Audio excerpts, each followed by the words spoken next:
The Embassy of Ukraine to South Africa is expected to hold a press briefing at 3 p.m. this afternoon on Russia's invasion of the country.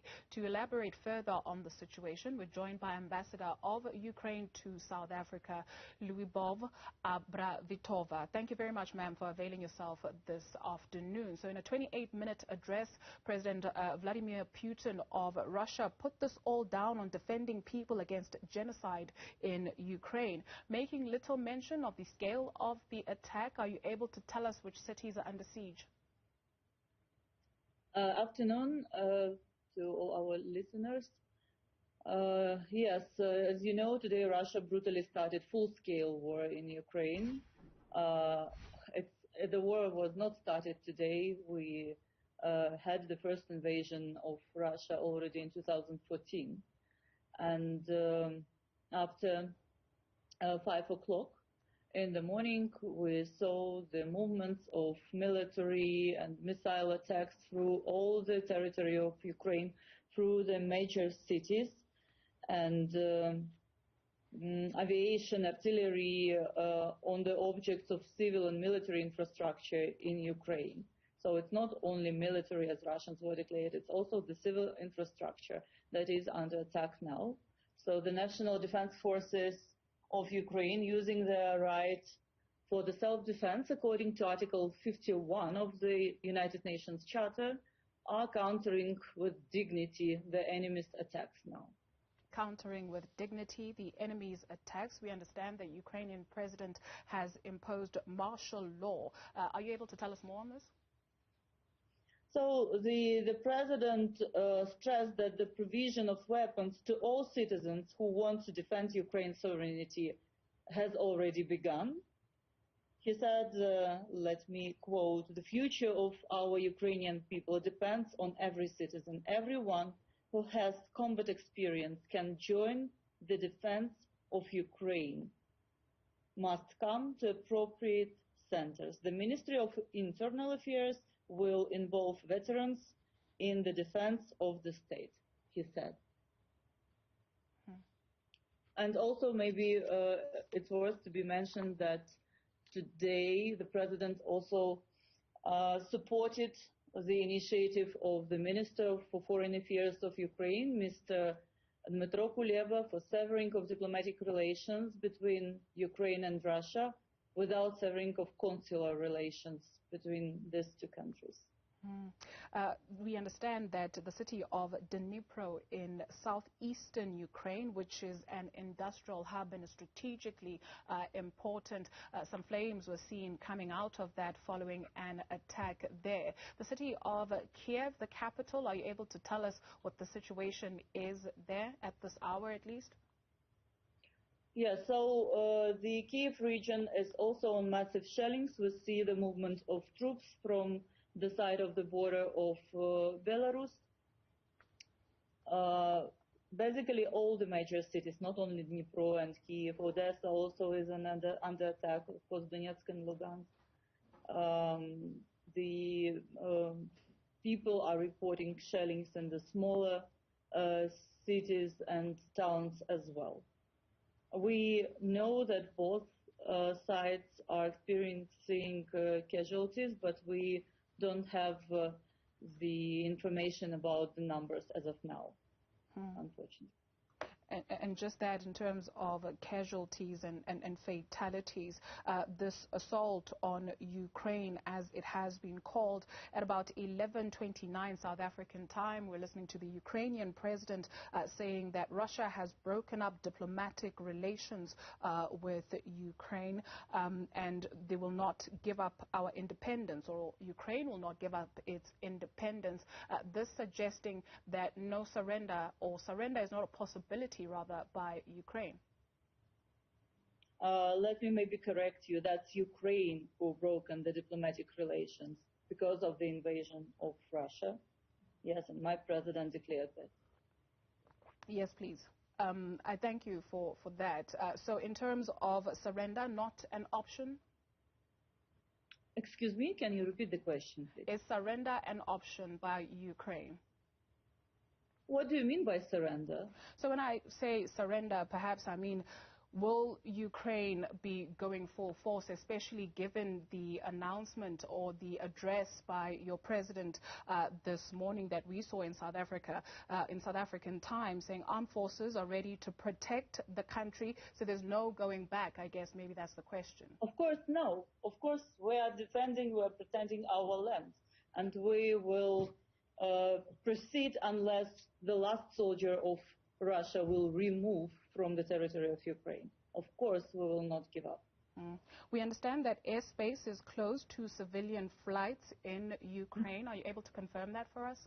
Yes, it is closed because of the danger for civil aviation to fly over the territory of Ukraine. And you know that we already had that experience in 2014 when Russia started the invasion in Ukraine, when the MH17 was downed, and we had a lot of losses at that time. And yeah, Russia is still denying that case, but we really take that lesson, and we will try to protect the civilian population as much as we can. Are you able to tell us perhaps about South African citizens that are in Ukraine and what options are available to them? Yes, that's a very important question for your compatriots here. I understand this. That is why we are in constant contact with your ambassador in Ukraine, who is in Kiev and fully operated in the regime of emergency, of course, and he is trying to be in touch with all the citizens that are reaching out to him. As of now, we don't have any information about the casualties from the side of South African citizens in Ukraine. We heard a little bit earlier on from the Secretary General of NATO, Mr. Stoltenberg, saying that NATO's combat troops will be sent to Ukraine in the coming days, if you will, but there's no plans to bring in the troops, an increasing presence in the eastern part of the alliance. Are you able to tell us about the situation in the eastern part of the alliance? I think that anyway, the NATO understands now that the scope of the conflict is much broader than just Ukraine. And according to the speech of the President of Russian Federation, which he had before he recognized so-called Lugansk and Donetsk as independent states, he questioned a lot of issues of sovereignty, not only of Ukraine, but also of those particular countries that you are talking about, maybe indirectly, but everyone received the message.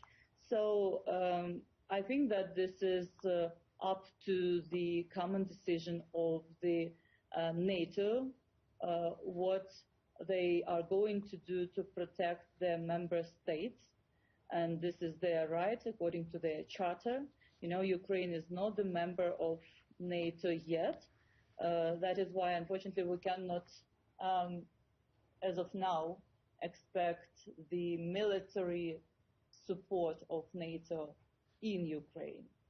I mean, so we are ready, and we were ready that in case of this scenario, we would need to defend ourselves with the means of our own army. Ma'am, if you would please allow me to speak to you as a citizen of Ukraine. We are speaking of history in the making. NATO speaking of a new reality, saying that we don't have all the answers today, but there will be a new Europe after this. As a Ukrainian, how would you capture this moment, I guess, for, you know, generations to come? The world will never be the same after today. And this is not about New Europe. This is about a new world.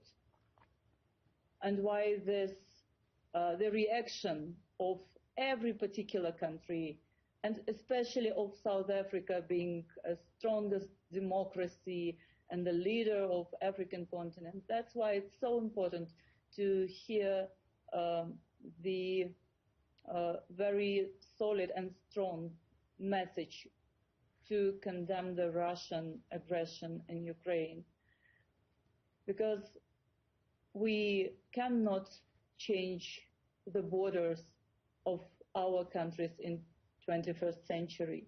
We all are counting small and big countries, superpowers, or the developing countries. We are all count on the rule of international law.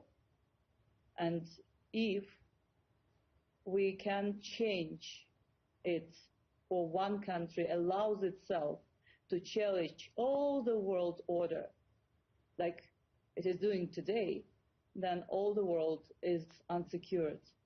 That's why definitely this is the point where we will see the new world. You speak of a solid, strong message. Has South Africa, according to the information available to you, sent out a strong message against Russia? As of now, and since the full-scale operation of Russia, we didn't see yet the statement of the government of South Africa. So we're expecting to receive it. Ma'am, much has been said about Ukraine being a big exporter of wheat, and it's the second largest country in Europe. Is it too early to tell how exporting will be impacted given these developments?